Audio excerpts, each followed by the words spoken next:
قال المؤلف رحمه الله تعالى ونفعنا بعلومه في الدارين. Sebenarnya syaitan berusaha supaya kita menjadi marah. Dan apabila kita sedang marah, maka mudah sekali bagi syaitan untuk menggoda dan memesongkan kita.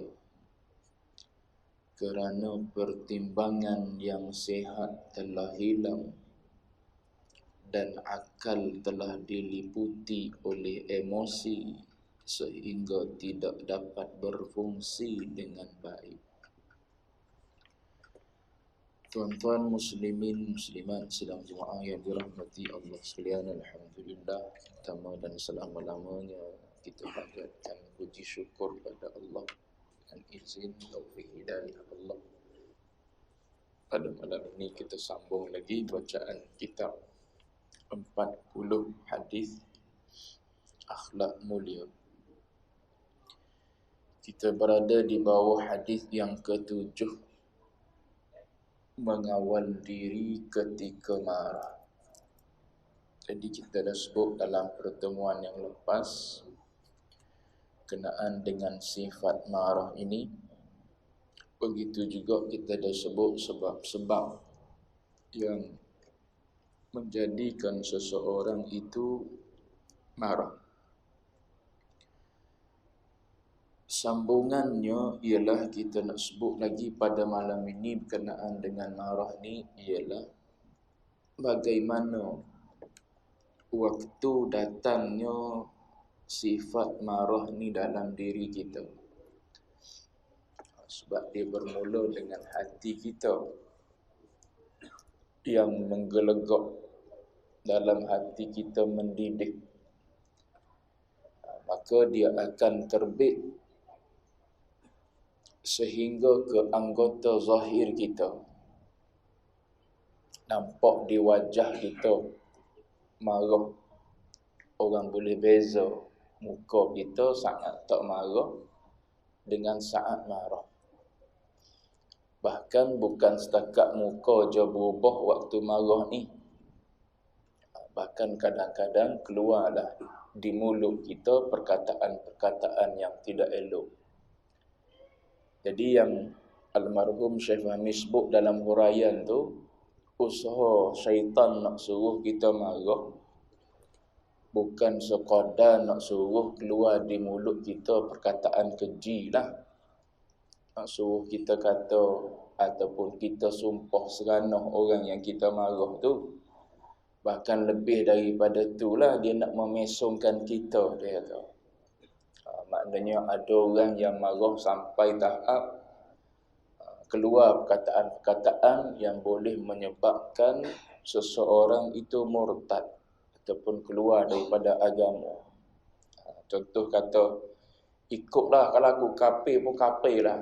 Ada orang bila tahap marah tak sedar diri dah pada masa tu, dikuasai diri dia oleh marah, maka akan terkeluarlah perkataan-perkataan yang keji tersebut. Sebab pada masa tu, kata Syekh Fahmi, hilang akal, diliputi oleh emosi. Jadi nak berfikir dengan waras tu tak sempat dah. Jadi kita mengaji melalui hadis Nabi berkenaan dengan sifat marah ni. Kalau kita sekadar mengaji melalui hadis ni, tak sempurna lagi pengajian kita. Sebab kita tak tahu punca daripada mana mari marah. Sedangkan dengan punca itulah baru kita boleh jaga diri kita daripada ada sifat marah. Kalau kita tak tahu punca, macam mana kita nak jaga diri kita daripada hadirnya sifat marah? Dalam hadis ni tak cerita. Sebab tu dia ada pengajian khusus berkenaan dengan penyakit-penyakit ni. Dalam kitab dalam ilmu tasawuf membahaskan satu persatu lah. Cuma sini kita lalu melalui hadis. Jadi bila melalui hadis, dia tak sebutlah secara terperinci dalam satu hadis itu serba cukup. Puncanya ataupun jalan untuk kita mengubati penyakit tersebut tak disebutlah di sini. Sebab tu sekadar kita baca sepotong hadis ni untuk kita tahu penyakit marah ni salah satu daripada madmumah. Iyalah, tapi tuntutan fardu ain tak gugur dengan kita tahu saja. Kita tahu marah ni adalah sesuatu yang dikeji oleh agama. Tapi dengan hadis ni boleh jadi marah ada lagi di diri kita. Sebab apa? Sebab kita tak cabut buang sebab-sebab yang boleh menyebabkan kita ni jadi orang yang pemarah. Bila kita tahu ada di diri kita sifat pemarah, kita kena ubati dia. Jangan biar dia duduk situ. Sebab marah kita ghalibnya dia marah yang keji, marah yang mendatangkan dosa. Lainlah kalau orang yang marah tu mendatangkan pahala. Kita ni ghalib orang awam marah kita pada perkara yang tak dibenarkan oleh agama ataupun marah kita berlebih-lebihan. Sehingga agama tak suruh pun siapa ke tahap tu marah.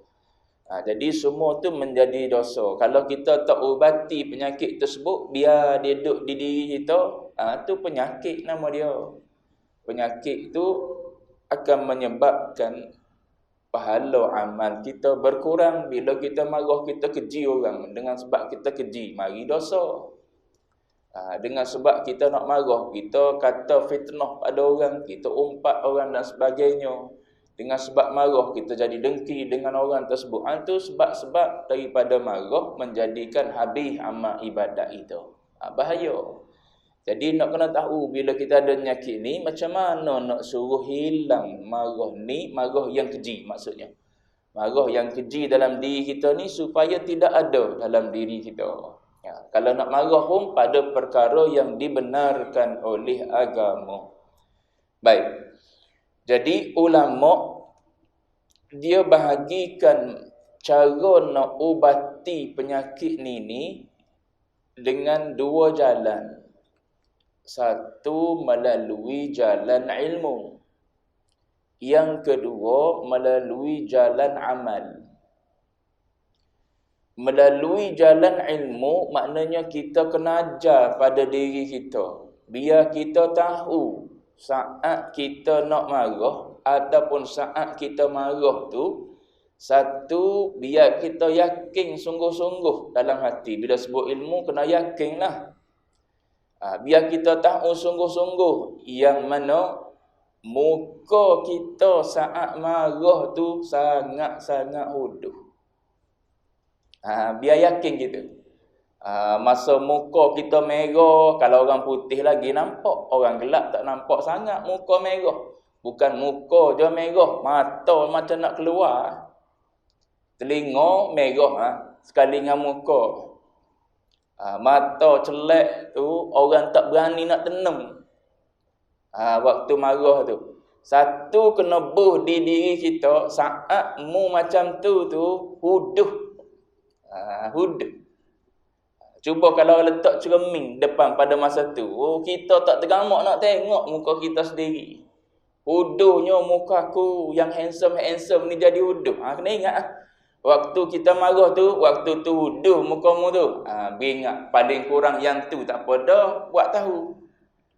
Kita mana nak muka kita huduh, nak lawa lah, nak handsome. Mana ada orang nak muka dia tak smart, nak muka dia huduh. Kita duk pakai bubuh letak di muka kita dengan minyak tu, dengan krim tu dan sebagainya tu. Semua tu nak suruh smart lah tu. Bubuh dengan macam-macam nama orang duk jual di dalam Facebook, dalam TikTok, beli belaka. Cuba yang ni, cuba yang tu. Nak suruh apa tu? Nak suruh lawa, nak suruh smart lah. Nak suruh kulit nampak licin. Tapi ingat muka cuma smart, licin, molek pun kalau saat marah huduh wek dia. Huduh sangat-sangat lah. Tak macam muka mung dah. Macam muka yang duduk dalam zoo wek dia. Tak serupa dengan muka orang dah. Serupa yang duduk bergayut dalam zoo tu masa tu.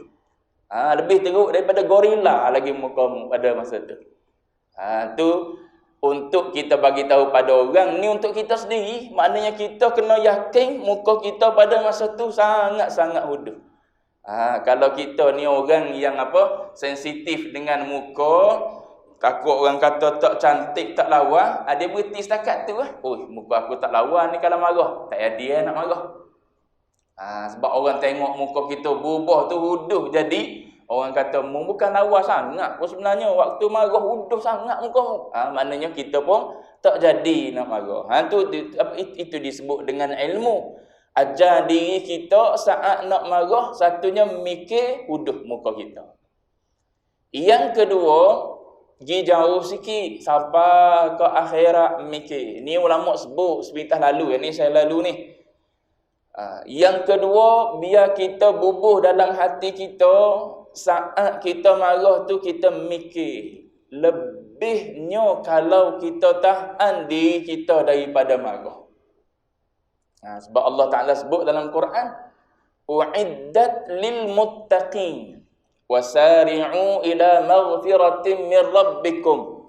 Ayat tu, hujung dia u'iddat lil muttaqin. Kemudian Allah Ta'ala sebut orang yang bertakwa tu alladzina yunfiquna amwalahum. Sehinggalah ayat Allah Ta'ala sebut wal kadhiminal ghaidha. Wal kadhiminal ghaidha ni maknanya salah satu daripada ciri orang bertakwa pada Allah Ta'ala. Apa wal kadhiminal ghaidha? Iaitu orang yang boleh tahan diri dia saat nak marah. Maka tu ciri orang bertakwa pada Allah Ta'ala. Tak takwa macam mana? Dia beringat tu, nak marah kau ni, lama aku marah ke jadi dosa. Betul orang takwa ni, orang duduk dalam keadaan beringat. Beringat, aku ni kalau marah kan dosa. Baik aku tak payah marah. Lepas tu dia berhenti daripada marah. Apatah lagi saya sebut kita orang awam. Kita orang awam lebih-lebih lagi lah marah kita ni goliknya lebih daripada qadar. Kalau sekalipun pada benda yang dibuat tu mungkar depan kita. Anak tak semayang katakanlah, ataupun anak tengok benda yang tak elok katakanlah. Katakanlah marah tu kadang-kadang lebih daripada qadar sepatut marah. Marah tu lebih daripada yang sepatutnya buat macam mana, kita dah lebih dah daripada sepatutnya. Tu kebimbangan orang yang bertakwa, takut terlebih daripada qadar yang dibenarkan oleh agama, jatuh pada dosa. Jadi ayat tadi sebut wal kadhiminal ghaidh, orang yang mampu menahan diri dia saat dia marah, yang ni ada fadlun, ada kelebihan. Lebih mana? Di akhirat nanti Nabi sebut salah satu daripada pintu syurga, Allah Ta'ala namakan pintu tersebut babul kadhiminal ghaidh. Pintu ni akan dimasuki oleh orang yang mampu tahan diri dia daripada marah yang keji. Kena letak situ lah, sebut marah yang keji. Takut nanti tuan-tuan kata semua sifat marah kena buang. Tak, ada marah yang perlu. Sini ni marah yang keji. Lebihnya mana? Nanti kita akan dimasuki ataupun kita diperintah, masukilah melalui pintu ini. Maknanya salah satu daripada pintu syurga yang kita boleh masuk bila kita mampu tahan marah yang keji, ialah pintu syurga yang dinamakan dengan nama tu Al-Kadhiminal Ghaidh. Ni golongan-golongan yang masuk pintu tu adalah orang yang mampu tahan diri dia daripada marah. Tu letak dalam hati kita saat nak marah, dia mari reda. Dia mari reda, mari sedar. Takut aku lama kan tak masuk syurga dengan sebab marah. Lama aku duk marah ni, lama kan tak masuk syurga, jadi sebab masuk neraka pula. Tak jadi nak marah. Ataupun nak kepada kelebihan masuk syurga melalui pintu ni. Istimewa tu satu pintu untuk orang yang menahan diri daripada marah tu. Maknanya dia mampu tahan break tu. Cuma setara mana break ya? Break lama, break baru kita. Break pack mahal ke break pack murah kita pakai. Kalau break lama tak lekat. Kalau break baru lekat, dekat pun lekat lagi. Kalau break pack mahal, Brembo apa tuan-tuan?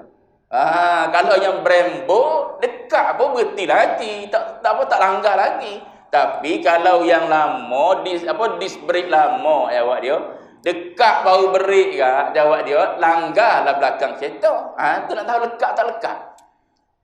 Buh di ilmu tu, wak mari wajah tak cantik. Wak mari kelebihan tahan diri daripada marah. Lekat ke tak? Tak lekat juga. Tambah lagi ilmu yang lain pula. Apa ilmu yang lain lagi? Tambah mikir. Datangkan dalam diri kita. Apa akibat kalau kita bergaduh, kita marah? Dengan sebab marah sampai tahap keluar di tangan kita, apa akibat dia nanti? Ping sebutir anak kita kena. Apa yang berlaku? Bukan pada zahir pipi dia, hati dia jadi anak. Jangan duk tengok di pipi saja dia kena sebutir, nampak pipi je lah merah ya. Dah hati dia berubah dah tu dengan kita. Hati dia berubah. Dah kalau 10 kali ping, 10 kali dah sepanjang dia hidup. Umur baru 9 tahun, 10 tahun. 10 kali dah kena ping ayah. Tengoklah jiwa dia macam mana jadi. Kita berasa tak ada apa, pipi dia tak ada luka, tak ada paru apa, tak ada bekas tangan kita pun. Hati dia ada kesan. Tu akibat daripada sifat marah. Asalnya duk gelegak dalam ini. Keluar di muka, keluar di lisan, naik tangan kita. Keluarlah penampak kapik dia panggil. Kiri kanan, pam, bengang anak kita. Sebab apa? Kena di telinga dua-dua. Tak boleh keluar, angin belah sini, tak boleh keluar, angin belah sini, tak boleh keluar. Pam, dua-dua bengang.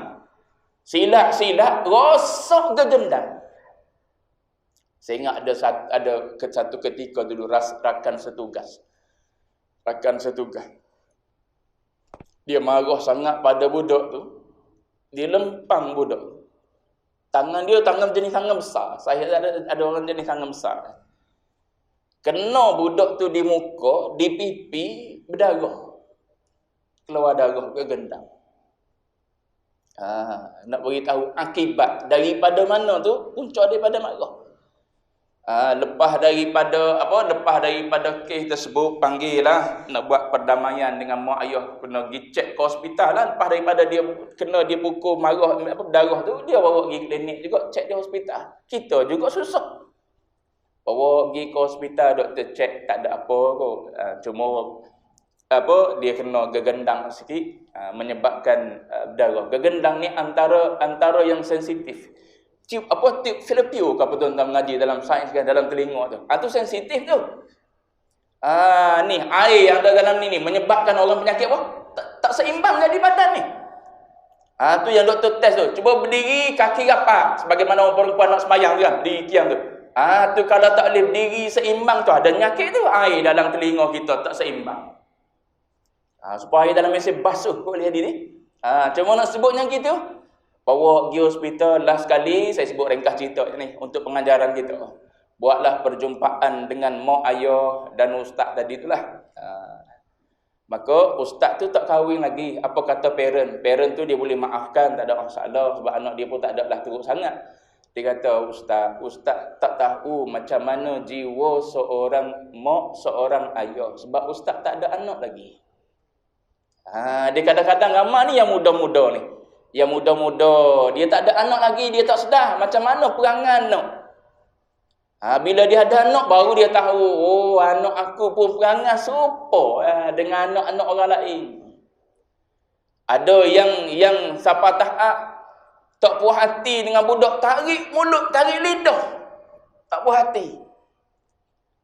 Tarik lidah macam-macam lah tuan-tuan, saya dah tengok. Orang-orang muda terutamanya. Perangai panas baran ada di diri tak berubat.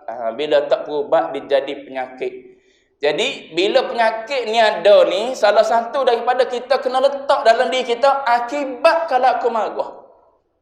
Sebab bila marah, kita akan keluar di zahir. Di zahir kita orang dewasa, yang kita marah tu budak-budak. Dari sudut body pun tak fair dah, kita lawan dia. Tapi dengan orang macam tu lah kita beraninya. Kalau dengan sama-sama ayah, sama-sama body, tak berani pula kita. Tu penyakit kita panggil. Dia panggil itulah penyakit kita. Ukur body dulu. Tu punca daripada mana? Tu sebut dulu asbab punca dia daripada takabur. Kita bahasa kita besar. Sebab tu kita ukur body yang boleh makan ni. Cuba kalau kita tengok, kita tahu, ayah dia ada jawatan, body pun besar, ada bodyguard. Tak berani tau. Tapi sebab pada masa tu kita tak kenal ayah dia. Lepas kenal tu mari duk dak ada dalam hati tau. Sudahlah. Kalau dia kata jumpa di mahkamah nanya kita. Cuma ada kes-kes biasa duk berlaku, selamat alhamdulillah. Mak ayah kata tak apalah, biar jadi pengajaran untuk anak saya. Memang jadi pengajaran. Zahir kita tak nampak dalaman dia. Dalaman dia yang kena pukul, kena marah. Tu takut kena marah pun cukup dah. Budak yang dimarahi setiap hari, cukup dah emosi dia tak berkembang. Dia tak akan jadi orang bijak. Dia tak berani nak mengutarakan idea. Sebab apa? Dia tahu dah, kalau dia bercakap dia kena marah. Dia bercakap dia kena marah. Apa percakapan yang aku boleh keluar daripada mulut yang tak dimarahi oleh mak dan ayah? So dia tak berani nak bercakap. Sebab tu dia duduk di sekolah. Bagilah idea, tak nak bercakap. Cuba tanya dia, kenapa awak jadi gini? Saya tak berani nak bagi tahu. Sebab apa? Saya selalu kena marah. Tu akibat dia panggil. Jadi kita yang nak marah ni, mikir dulu. Akibat yang akan berlaku pada orang yang kita marah ataupun pada kita yang memarahi. Tu 3 contoh. Dari sudut ilmu yang kita kena mikir biar kejap sungguh di hati kita. Tahu kalau aku marah muka udah. Tahu kalau aku tahan daripada marah boleh masuk syurga melalui pintu ni. Tahu kalau aku lunas juga marah aku pada perbuatan zahir, ada akibat yang menunggu. Boleh jadi kalau teruk-teruk sangat kita marah, sampai ke tahap pukul melukakan, pukul sampai peringkat orang tu mati, mana pergi? Jagalah. Tu kes Zulfadli dulu di UPNM tu. Sebab marah kerana apa? Kerana menyangka dia mencuri laptop. Ditekapnya dengan secara kewak tu. Penuh tubuh anak dia. Mak dia kata apa yang last kali itu? Mak dia kata, saya tak boleh nak maafkan pesalah-pesalah ni. Yalah, tak ada peri kemanusiaan langsung. Rama tu yang buat tu. Tak ada tubuh yang tak ditekap dengan stereka tu. Hatta mak dia kata pada kemaluan anak dia pun ada. Tuan-tuan bayangkan saat tu anak dia menjerit macam mana lah. Tu punca daripada mana? Punca daripada marah tu. Hilang pertimbangan tu. Tu tak keluar daripada akidah lagi tu. Tapi jauh dah terpesong dah tu. Suka iblis syaitan. Sama-sama Muslim, sama-sama mukmin. Seolah-olah orang yang melakukan kes mencuri ni, itu jalan penyelesaian dia. Belum ditentukan, belum diputuskan dia mencuri, baru syok dia. Bijaknya iblis main dengan was-was dalam hati manusia. Dia kata, dah aku akan was-waskan hati manusia. Kita dah baca dalam surah An-Nas kan, alladzi yuwaswisu fi sudurin nas. Hijaku aku akan was-waskan hati manusia sehingga dia mari syok, dia mari sangka jahat pada manusia. Padahal kalau baca dalam ilmu kesufian, saat orang buat salah, kita disuruh cari 70 alasan dulu. Kenapa dia ni buat gini? Cari 70 alasan. Kenapa? Alasan yang pertama, alasan yang kedua, cari 70 alasan. Bahkan kata ulama tasawuf, kalau dengan 70 alasan tu pun tak boleh terima juga, ketahuilah bahawa jiwamu sebenarnya jahat. Bukan orang ni dah jahat. Sebab apa? 70 alasan jiwamu tak boleh terima lagi. Maknanya mu jahat sebenarnya, bukan dia. Tengok ulama tasawuf aja. 70 alasan. Kita baru dengar satu alasan, kenapa tak buat kerja rumah? Baru satu alasan, tak buat kerja rumah je pun. Kerja rumah pula bukan kerja rumah ilmu fardu ain. Contoh ni tuan-tuan, bukan nak kata ambil ringan dah. Jahatnya marah kita ni. Benda-benda yang remeh-temeh kadang-kadang yang boleh diselesai dengan cakap-cakap. Bawa bincang, cakap elok. Tak boleh. Dia nak zahirkan sifat marah dia. Bahkan dia rasa bangga kalau orang takut dengan marah dia. Tu penyakit takabur dia panggil. Dia nak orang takut dengan marah dia. Dia nak terkenal dengan marah dia. Ada orang macam ni. Dalam hidup tuan-tuan pernah jumpa boleh jadi dengan orang macam ni. Suka dia kalau orang tunduk, takut pada dia. Habis orang tak kena. Habis orang dia tak berkenan. Dia marah pada semua orang. Dia seorang je betul. Duduk seorang diri atas muka dunia ni baru tahu. Tu nak beritahu 3 jalan ilmu yang kita boleh letak dalam diri kita saat mari marah. Biar hilang, biar reda marah tersebut. Baik. Tu dari sudut ilmu. 2-3 cukuplah buat bekal. Kemudian ulama sebut dari sudut amali, dari sudut praktikal dia. Bila kita nak marah ni, Nabi kata idza ghadiba ahadukum, apabila salah seorang daripada kamu marah, maka Nabi kata sebutlah a'udzubillahi minasyaitonir rajim. Sebut. Mari nak marah dia sebut a'udzubillahi minasyaitonir rajim. Dengan harapan supaya hilang marah kita tu. Paling tidak pun sempat mikir dulu. Patut ke aku marah ni? Ataupun panggil duduk sebelah kita, cakap elok-elok. Tak kira lah siapa pun. Bini, kau anak, kau rakan setugas, kau rakan sekerja. Kau tak kira lah siapa-siapa pun. A'udzubillahi minasyaitonir rajim. Nak jauhkan diri kita daripada bisikan syaitan. Ya duk bisik suruh kita marah, ya duk bisik suruh kita bertindak, buat itu, buat ini dan sebagainya tu. Maka Nabi kata bila kita sebut a'udzubillah, Nabi jamin sakana ghadabuh, akan tenanglah marahnya. Tapi kita dah marah jahat kita, tak sempat nak sebut a'udzubillah, semudah tu pun tak sempat. Padahal mudah sangat. A'udzu billahi min asyaitan ar-rajim. Ni mau patah ya. Ni mau patah. Nak sebut tak boleh. Supaya kita risau. Takut-takut tak sempat nak mengucap, nak mati. Mengucap berapa patah? 4 patah. Kalau la ilaha illallah 4 patah. Risaunya aku tak boleh nak sebut 4 kalimah, 4 patah tu saat mati. Gitulah. Tak boleh nak sebut saat marah tu a'udzubillahi minasyaitonir rajim. Kuatnya syaitan ni halang kita daripada menyebut kalimah tersebut. Suruh juga kita marah. Tak payah dia baca-baca doa lah, mu lempang terus je dia. Baru budak tu takut sikit padamu. Tu kita pun lempang sungguh. Tak sempat mikir dah. Kalau pada masa tu kita duduk berdiri, Nabi kata falyajlis, duduk. Tu kita sendiri tu. Tak ada siapa-siapa boleh suruh tu, orang lain tak berani. Dah, orang yang kena marah lagi lah tak berani. Kalau pada masa tu kita tengah berdiri, falyajlis, Nabi kata duduk. Kalau mu duduk pun tak reda juga, falyattaji', baring. Jangan daripada duduk baring bingkas bangun. Daripada duduk bangun berdiri. Tu bagi peluang untuk bertindak. Bagi peluang pada marah lagi segar.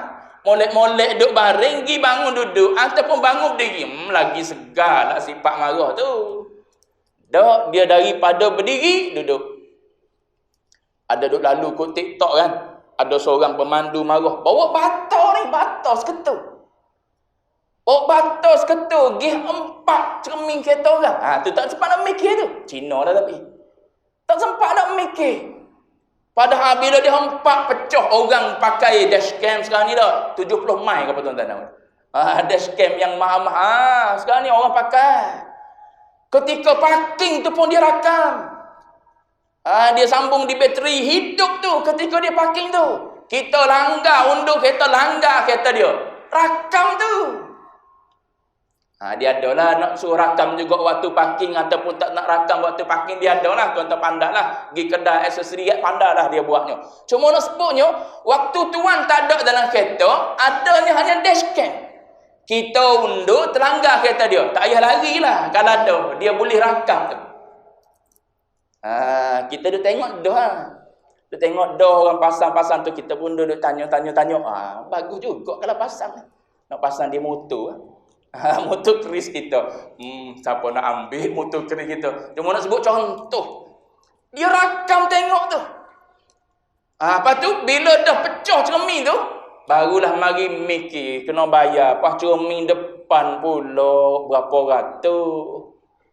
Tak ada rasa cermin depan harga 100 kan ada? Tak ada 100. Kita orang tak ada duit dah. Habis pula 400-500 jawab dia, nipis poket. Tak sempat mikir. Jadi gitu. Kalau mikir, kalau nak marah sekalipun turun bincang.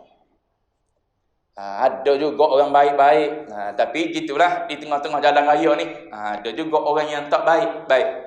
Cuma nak sebutnya, jangan kita jadi gitu. Jadi bila kita nak marah, kalau kita tengah berdiri duduk, kalau kita duduk pun tak reda juga, duk suruh kita bangun, nak suruh kita bertindak, sepak kursi, sepak meja, lempar kursi, lempar meja. Maka pada masa tu baring. Baring. Tak boleh juga masuk bilik air, ambil wudu. Tu hadis belakang tu sebut tu. Saya sebut sepintas lalu. Pergi masuk bilik air, mandi, ambil wudu. Sebab Nabi kata, marah ni daripada iblis daripada api. Bila iblis daripada api, yang meredakan api, yang memadamkan api adalah air. Maka masuk bilik air, mandi. Duk bawa shower, buka kuat-kuat. Duk bawa shower tu, ambil wudu, menung bawah tu. Kenapa yang aku ni tak berhenti-henti lagi sifat marah ni? Daripada umur muda sampai umur 70-an, 80-an ni, aku nak mati dengan sifat ni kau? Tanya. Duk bawah tu. Hasabah dia. Duk bawah air tu mikir, aku ni nak mati dengan perangai kejin ni kau. Siapa bukan anak je bawa diri, tak nak duduk dengan kita, tak selesa duduk sekali dengan ayah. Cucu pun tak nak layan kita. Tok ni pemarah lah tok ni. Kan ada gitu. Ada tok yang pemarah. Goliknya makin tua, dia makin ngaji, makin reda skala-skala. Tapi ada juga jenis macam tu. Saya sebut dah contoh. Duk atas pembaringan, nak buat apa pun tak boleh dah, paralyzed. Stroke kena. Nak bangun pun tak boleh dah. Mulut je boleh bercakap ni. Marah dengan mulut. Dengan tangan tak boleh buat apa dah. Sebab apa? Tangan lembek dah. Kaki tak boleh bangun berdiri dah. Orang musung bawa ke tandas, bawa ke bilik air mandi. Tapi mulut boleh bercakap lagi. Lambat sikit orang bawa nasi. Aku tapar baru tahu. Aku lapar ni. Padahal kalau bini dia kata, aku tuang sup ni baru tahu. Cepat sikit mati orang tua ni. Nak orang tahu dia tak boleh buat apa pun. Tapi sifat marah dia ada. Tu kata kalau kita tak ikhtiar cari jalan buang, sampai tua ada. Lepas tu kata duduk bawah air tu mikir. Kejinya penyakit ni tak hilang-hilang daripada kita. Sampai bini tak rasa tak selesa duduk dengan kita. Kita duduk bawah, dia naik duduk atas. Kita duduk dalam bilik, dia turun duduk bawah. Anak-anak gitu juga. Tak selesa nak duduk sekali. Nak buah macam mana? Buah sikit, silap sikit ayat, kena marah. Silap sikit ayat, kena marah. Jadi tak selesa. Anak nak cakap pun tak berani lah kita. Tua-tua pun tak berani lagi nak cakap. Tu bila kita mikir gitu, barulah dia mari reda. Cabut buang daripada diri kita. Tu dengan mandi ataupun dengan berwudu. Atau Nabi kata dalam hadis lain, Nabi kata idza ghadiba ahadukum, Nabi kata falyaskut. Boleh hendak tahu berik tu. Kalau berik tu baru lekat tahan. Nabi kata bila seseorang tu marah, diam.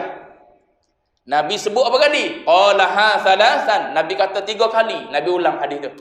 Idza ghadiba ahadukum falyaskut, diam. Maknanya mutahan sungguh-sungguh. Cuma nak berik itulah tak tahu lekat ke tak. Biar lekat lah, bahaya tak lekat. Tak ada orang nak, ada orang nak naik kereta, naik motor, brake lekat. Main brake dengan selipar ada ke? Basikal lajak boleh lagi, brake dengan selipar. Habis haus selipar. Motor jangan buat main, brake dengan selipar. Brake dengan kasut. Kereta lagi lah, nak brake dengan selipar macam mana? Buka pintu brake. Gitu. Tak ada gitu. Lepas tu, kena check brake bila nak berjalan jauh. Tu nasihat daripada apa? Jalan raya kan. Supaya apa? Kita check dulu brake nak berjalan jauh ni. Supaya apa? Sempat kita brake waktu kecemasan. Begitulah ibarat dia. Bila marah, tahan daripada bercakap. Senyap. Baik. Habis dulu situ. 2-3 perkara dari sudut ilmu. Biar kita yakin sungguh-sungguh tadi 2-3 perkara. Lepas tu, kalau dari sudut ilmu, kita tambah pula dengan amali. Baca a'udzubillah, tak tahan juga, masuk bilik air, mandi, ambil wudu. Kalau kita duduk diri tadi, kita duduk pun tak tahan juga, baring. Bahkan kalau dalam kitab penawar, dia tambah lagi. Kalau tak hilang juga penyakit tu dengan engkau baring, kau letaklah pipi engkau yang mulia di atas tanah. Hiduplah bawang tanah tu. Ajarlah dirimu pada masa tu. Itulah asal usul kita. Dalam kitab Penawar dia tambah kita lagi. Letak pipi kita ni yang mulia ni, muka kita yang mulia ni, tempelkan dia di atas tanah. Biar dia sedar asal kita dengan orang yang kita marah adalah sama daripada tanah dua-dua. Tak ada mulia kita dan tak ada mulia dia. Mulia yang ada di kita ataupun ada di dia, semuanya tu'izzu man tasha. Mulah ya Allah yang memuliakan. Wa tudhillu man tasha. Mulah juga ya Allah yang menghina. Bukan dengan sebab pangkat kita jadi mulia. Bukan dengan sebab gelaran kita jadi mulia. Ada orang yang ada gelaran, nanti akan ditarik gelaran tu. Ada seorang baru ni kan yang ada kes ditarik oleh Sultan Kelantan, gelaran Datuk. Jangan ingat gelaran yang diberi oleh Sultan tu kekal sampai bila-bila. Ada masanya ditarik balik. So jangan ingat kemuliaan itu pada gelaran. Tak. Gelaran itu bakal ditarik. Bahkan kalau tak ditarik pun kita akan mati juga. Tak bawa pun gelaran tersebut. Jadi hinakan diri kita dengan cara masa tu, macam tu. Supaya apa? Supaya kita rasa kita dan orang yang kita nak marah tu sama saja daripada tanah. Habis itu. Tu sifat marah. Biar selesai sifat marah. Sebab kita lalu melalui hadis sepintas lalu lah. Dia tak himpun keseluruhan hadis kecuali dalam kitab tasawuf dihimpun keseluruhan hadis. Barulah kita ngaji melalui ilmu tasawuf gugur tuntutan fardu ain. Yang ni boleh bilanglah sifat marah. Macam mana cara dia nak hilangkan? Tak disebut dalam ni, kena pergi ke ilmu tasawuf pula. Baik. Habis hadis yang ke-8. Hadis yang ke-8 ada 4 minit je. Hadis daripada Abu Hurairah radhiyallahu anhu. Qala 'anin Nabi sallallahu alaihi wasallam qala as-sa'i 'alal armalati wal miskini kal mujahidi fi sabilillah. Wa ahsabuhu qala wa kal qa'imil ladzi la yaftur wa kas-sha'imil ladzi la yuftir. Muttafaqun alaih. Hadis daripada Abu Hurairah radhiyallahu anhu, Nabi sallallahu alaihi wasallam bersabda. Nabi kata as-sa'i 'alal armalah. Orang yang menguruskan nasib para janda. Armalah ni janda. Wal miskin dan orang miskin. Kal mujahidi fi sabilillah. Akan mendapat pahala seperti mujahid fi sabilillah. Ni dengan molek hadis ni. Pahala besar ni bantu. Bantu janda, bantu orang miskin. Balik cerita pada bini, ada janda seorang kat masjid kita. Saya nak bantulah sebab pahala dia besar gitu. Abang kalau nak bantu janda boleh, biar saya jadi janda juga. Baik. Baik, mana tadi? Nabi guna kalimah yang pertama, Nabi kata as-sa'i. Ya, as-sa'i ni apa maksud dia? Dalam Quran surah Al-Jumu'ah Allah Taala guna idza nudiya lis-salati mi yaumil jumu'ah fas'au. Apa terjemahan dalam bahasa Melayu? Tuan-tuan tengok pimpinan Ar-Rahman dia kata bersegeralah. Bunyi dah. Ya ke jam ni? Jam saya baru 36. Bersegera. Bersegera. Maknanya apa? Nabi suruh bersegera bantu. Kalau kita dengar ada janda, kalau kita dengar ada orang miskin, dengar ataupun tahu, tak kisahlah. Sekarang ni lagi mudah dalam grup kita. Grup masjid, grup taman, grup sekolah rendah, grup sekolah menengah kan. Sekarang ni dah tua-tua dah sebaya dengan kita lah. Umur sekarang ni dah kahwin-kahwin semua dah. Ada yang dah kematian suami. Dah lah kematian suami. Dia pula tak bekerja, suami pula tak meninggalkan harta. Dua-dua ada di dia. Armalah pun dia, miskin pun dia. Tu Nabi kata as-sa'i. Orang yang bersegera membantu golongan janda dan juga golongan miskin. Perumpamaan Nabi kata, serupa dah orang mujahidin fi sabilillah pahala. Kita nak berjihad supaya ayat Palestin, di Palestin, tak berani kita. Buat yang ni. Pahala serupa tu banding tu. Kal mujahidi fi sabilillah. Seperti mujahidin fi sabilillah. Cuma nak hurai dia panjang sikitnya dalam pertemuan akan datang. Sebab jam bunyi tu kena berhenti. Wallahu a'lam wa ilmuhu atam.